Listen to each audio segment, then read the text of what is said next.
Praise ye the I am, for it is good to sing praises unto our God, for it is pleasant, and praise is comely. The I am doth build up Jerusalem, he gathered together the outcast of Israel. He healeth the broken heart, and bind up their wounds. He telleth the number of the stars, he calleth them all by their names. Great is our God, and great of power. His understanding is infinite. The I am lifted up the meek, and cast the wicked down to the ground. Sing unto the I am with thanksgiving. Sing praise upon the harp unto our God. Who covereth the heavens with clouds, who prepare rain for the earth, who maketh grass to grow upon the mountains. He giveth to the beast his food, and to the young ravens which cry. And he delighteth not into the strength of the horse, nor taketh the pleasure in the legs of man. The I am taketh pleasure in them that fear him, in those that hope in his mercy. Praise the I am, O Jerusalem, praise thy God, O Zion, for he hath strengthened the bars of thy gates, he hath blessed thy children within thee. He maketh peace in thy borders, and filleth thee in the finest of wheat. He sendeth forth his commandments upon the earth, his word runneth very swiftly. He giveth snow like wool, and he scattereth the hoarfrost like ashes. He casteth forth his eyes like morsels, and who can stand before his cold? He sendeth out his word, and melteth them, and he causeth his wind to blow, and the waters to flow. He showeth his word unto Jacob, and his statutes and his judgment unto Israel. He hath not dealt so with any nation. And as for his judgment, they have not known him. Praise ye the I am. Oh, yes, yes, yes. All praises to the I am. All glory to his name. For he bringeth down up the low, and cast down the high and lofty. All praises to his name. We thank God even for those who have been cast down, even nations and continents and countries that have been cast down, that the Most High is bringing up. And those who were up are being cast down. All praises to his holy name. And we thank God for Cultivar, that the people, it's not about the man, it's about the people. They're more than one. It's not about the man who's been taking the wealth of the people and giving it to his own family and to strangers and those who are not even of the country. The people, the youth need jobs and places to work, to make families and children and have food to eat. It's about the people, leader. But nevertheless, they do not care. These words will bounce off their ears just like a ball off a wall. But either way, it's about the people, and God will see and be attentive to their prayer. These things are not as we think they should. Oh, we just pray a prayer and it just all comes just together in such magic, and should I say, into such instantaneous miracle. No. God he works through hearts and minds. He works with people. God uses circumstances to get to this circumstance, to get to this circumstance, to get to what he has promised, even his people. Yes, and we thank God for his mercy and his favor. Yes. Deliver me from the hands of evil spirits who have swayed the thoughts of men's hearts, and let them not lead me astray from thee, my God. Establish thou me in my seed, that we go not astray henceforth and forever. Jubilees chapter 12 and verse 20. Yes, we just praise God either way, because we know these are spirits that direct the hearts and minds of men. They have sway. We've just read from Psalms 147 and also Jubilees chapter 12 and verse 20. We quoted. Yes, yes, yes. Good morning, good afternoon, good evening. Yes, yes, yes. You're walking with Mr. Clay. I'm Mr. Clay. And we also thank God for those of you that have been with us since the beginning, and those of you that have been with us here and there's about, and those of you that have just subscribed, as well as those of you who are about to subscribe. And we thank God for those of you who are just viewing, just in the background, just looking. Yes, maybe you might learn something. Maybe it might strike a chord in your heart, and just start jump starting your brain and having you to think that Yes, there is a God. Well, we're in the book of 2 Chronicles as you prepare. We're in the book of 2 Chronicles, chapter 25. Yes, chapter 25 of 2 Chronicles, and we're just about halfway through. Yes, we are. We're halfway through. We just thank God for all His mercy and His grace. And we know that this world is changing. It's shifting. We've often said that it's shifting. And that God is taking those who are cast down to give them their taste of the honey, should we say. Their taste of what it is to be able to buy, to go and have food in their cupboards, and to cause themselves to not want, and having only one meal, if that was just a piece of bread, some of them. And some of them go without eating for a whole week or day. But yet we have Christians and certain people struggle to fast even 3 days. What good is that? Yes, what good is that? And so now we are all doing that which we're witnessing what God can do. We're witnessing what God can do. And so we're in the book of 2 Chronicles chapter 25, verse 1. We're going to continue. Amaziah was 25 years old when he began to reign, and he reigned 29 years in Jerusalem. And his mother's name was Jehoiadan of Jerusalem. He did that which was right in the sight of the I Am, with a perfect heart, complete heart, a heart of good intent is what it means. You have to watch that word perfect, because people can take it and mean it to your making you feel bad, but God knows your heart. Your actions and your heart, your actions match your heart. Yes. And it says in verse 3, now it came to pass when the kingdom was established to him that he slew his servants that had killed the king his father. I believe his father was named Joash. But he slew not their children, but did as it was written in the law. See, this man was following the law of the Most High. Now, what's this law that he followed? In your precepts.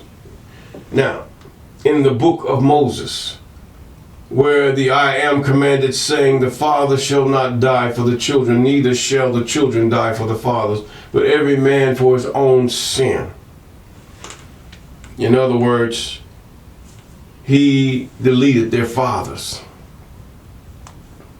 He did that which was right in the sight of the Most High according to the law. In other words, I'm not just going to kill your family, I'm going to get you. Yes. And if your children were part of it, they will become a part of what's going to ensue. Now, there are times where God actually tells, this is what he has commanded Israel. Now, vengeance belongs to the Most High. Now, if he decides that he wants to take out the whole kit and caboodle, which he has done, he's going to do it, whether you agree with him or not. Because God is righteous. He sees well above and far beyond than we do. But a lot of times, the children of Israel did not even take out the fathers. They were, I guess they call themselves Christians, I don't know.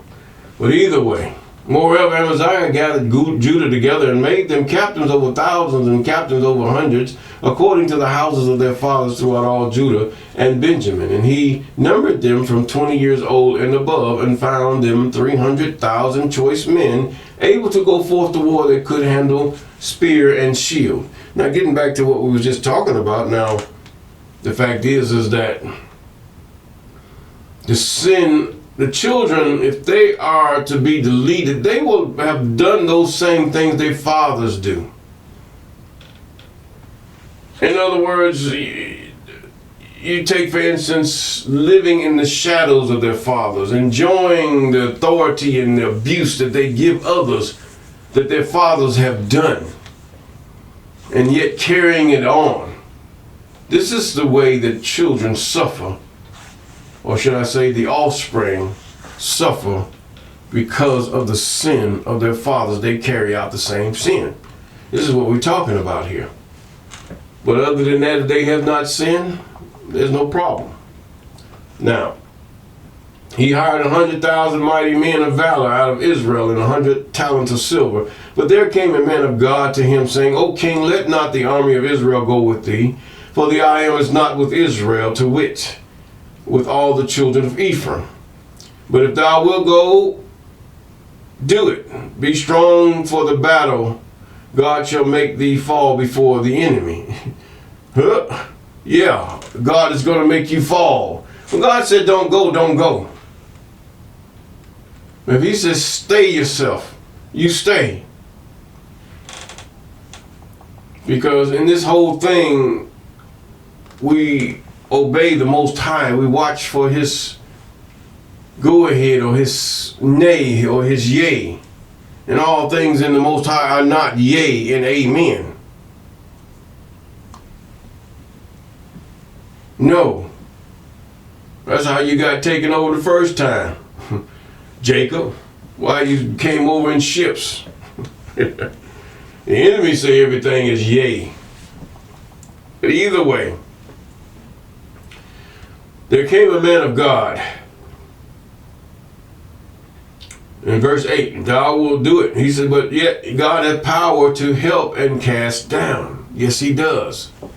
The same thing that happened in Cote d'Ivoire. God has power to help and to cast down.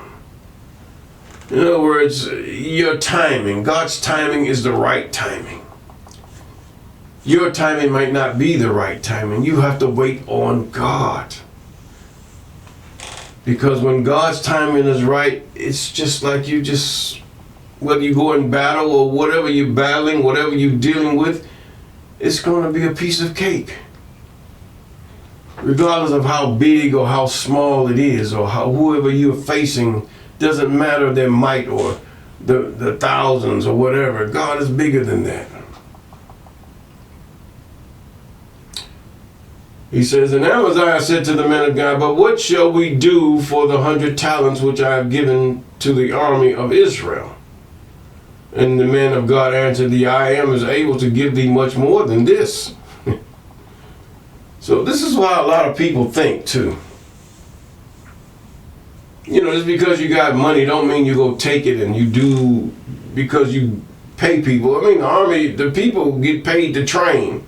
They get paid to upkeep equipment. They get paid just to be a part of it and to be ready. This is what the army was about. I don't know what Amaziah was thinking. But what shall we do? He says, God's going to give you much more in this. And then Amaziah separated them, to wit, the army that was come to him out of Ephraim, to go home again, wherefore their anger was greatly kindled against Judah, and they returned home in great anger. Why? They left home, they left families, they left whatever to go fight in hopes that they will come back and take the monies that they have been given and bless their wives and their children. I don't blame them. No, I don't. And Amaziah strengthened himself and led forth his people and went to the valley of Salt and smote the children of Seir 10,000. Okay, he done something here. And verse 12, and on another 10,000 he left alive, the children of Judah carried away captive, and brought them unto the top of the rock, and cast them down from the top of the rock, that they were all broken in pieces. This here was not them dying because of the lawlessness of their father. This was because of God, what he had done. Now the children that were of Ephraim, that he told to go back, because God was showing him, you do not need more than I give you. And the children of Ephraim go back, and they were disappointed, as we have said.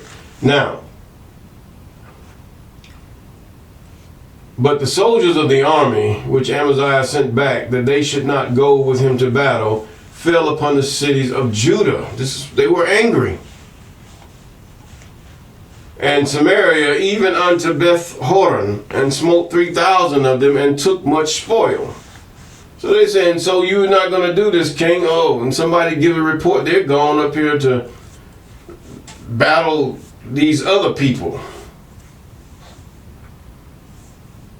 They're going to Seir. While they're in Seir, let's go to where they are. In other words, instead of him leaving a garrison back to protect Judah, what did he do? He take them all with him. This is foolishness. This is even the foolishness that have happened with the people that have attacked Rome. They forgot to take care of home. They call him Hannibal. Yes, it was the folly of Hannibal to not protect his rear, even his home. Yes, he did not do that, and it cost him dearly. And so he says, but the soldiers of the army which Amaziah sent back, they should not go with him to battle, but fell upon the cities of Judah from Samaria unto Bethhoron, and smote 3,000 of them and took much spoil. In other words, we're going to take our money, we're going to take what we've been hoping for. Now in verse 14, now it came to pass after Amaziah was come from slaughter of the Edomites in Mount Seir, yes, that he brought the gods of the children of Seir. Here's a problem. And set them up to be his god, and bowed down himself before them and burnt incense unto him. How are you going to take a pagan god and bring it, and your God is more powerful, and you're going to take wood and stone? This is really folly.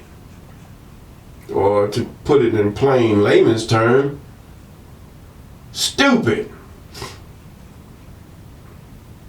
Wherefore the anger of the I Am was kindled against Amaziah, and he sent unto him a prophet which said unto him, why hast thou sought after gods of the people, which could not deliver their own people, out of their hand? You know what God said? Well, what's wrong with you? Spirits who have swayed the thoughts of the minds of men. What reasoning do you have in your mind to do such a thing? I mean, a piece of plastic, a piece of stone, a piece of metal you want to worship. A piece of wood. A piece of glass, for those of you who worship these crystals and use them instead of prayer before the Most High.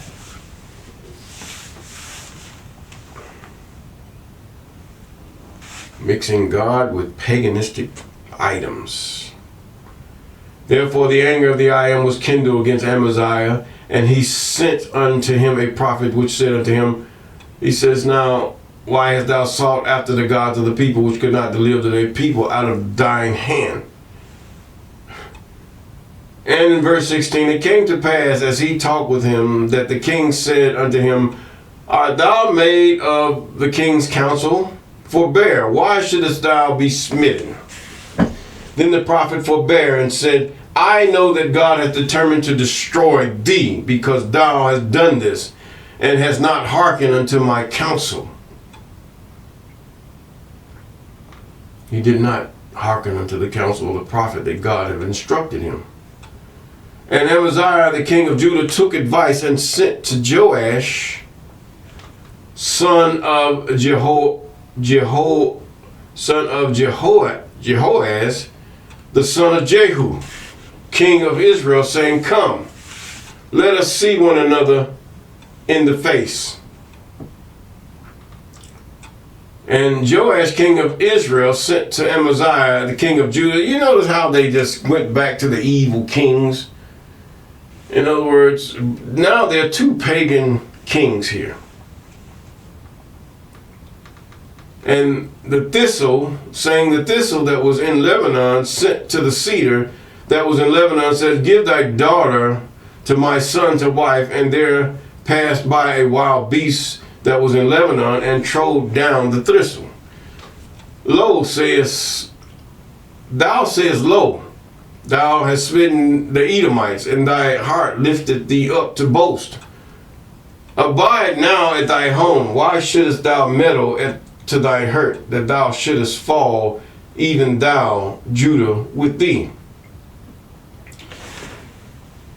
God allowed him to defeat the Edomites in Mount Seir. But yet he took it upon himself to think that he did it under his own power. This is the folly. Those of you who rise up and have God have given you control over the countries that was really controlled by tyrants and neo-colonists through the tyrants, your praise ought to be toward God. You didn't do this of yourself. You didn't have the power to even go amongst these and do it. It's God's timing. You have to be careful to praise and give glory to the Most High. But Amaziah, he went to the beggarly elements of the world, and what he did, he thought that their gods delivered them into his hands. He was swayed.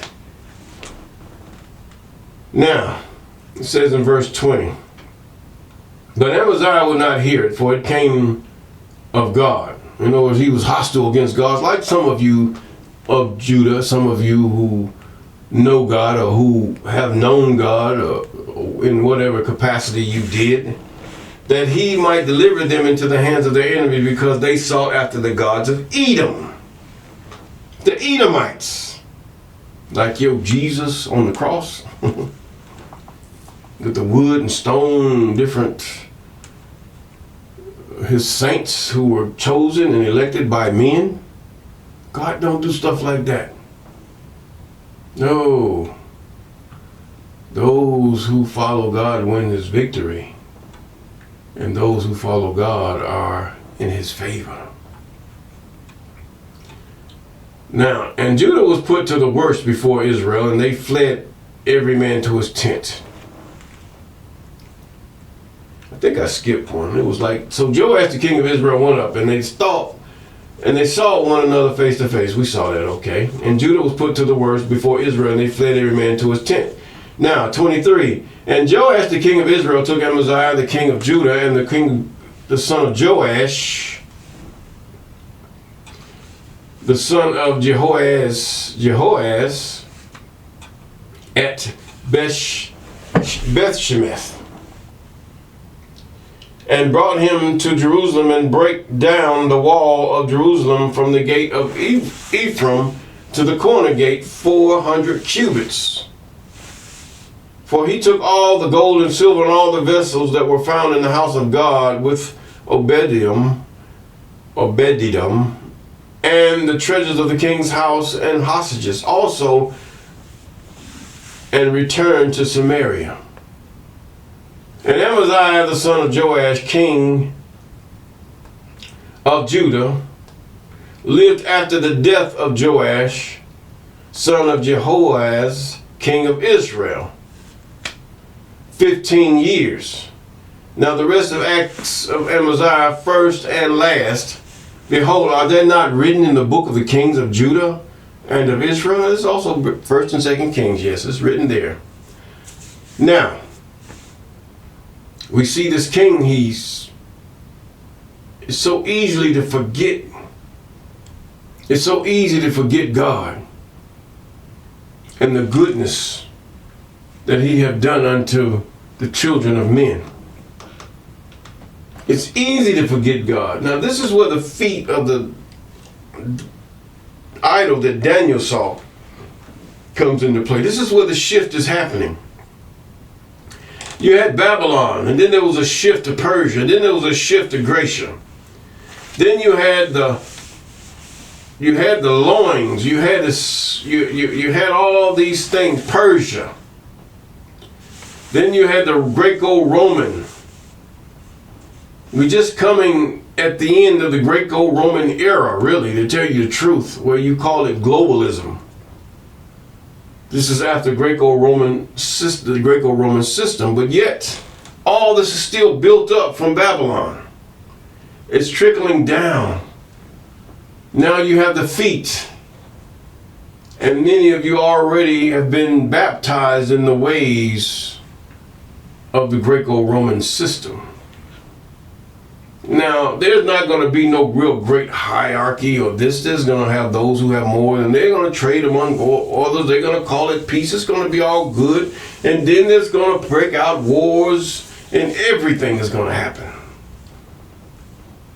And then there's going to become peace again. But then again, it's going to break out even worse, because this Greco-Roman system will try to rise again. We're going to get into that later. But nevertheless, what we're going to do it verse by verse, chapter by chapter. Yes. For those of you who have an ear to hear, you will have an understanding even more than those around you. And you look at what they say is foolery. But you have to realize, religious people will never accept common sense. No, they wouldn't. They won't. It's been knocked out of them. And you can tell it even in the Israelite camps. You can tell them in Christianity and the Islamic or Muslim people or whatever, and Buddhist and all this, they will not accept what is common sense. Some of them have been enlightened to a certain degree, but they have not come into the knowledge even more so than you have, as far as the commandments, statutes, ordinances of the Most High, and that these things have been ever since the beginning. God has taken away and added. He's never taken away. He's always added to the law.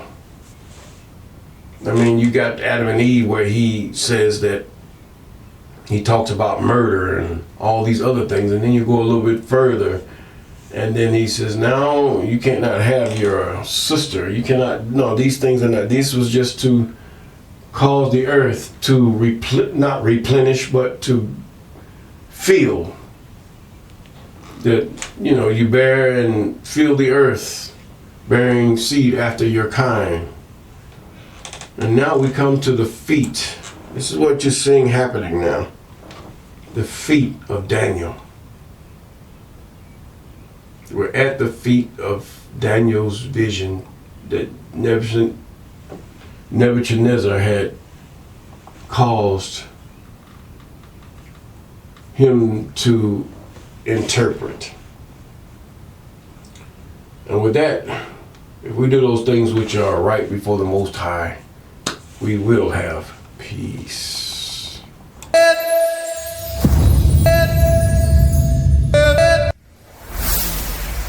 Walk with me.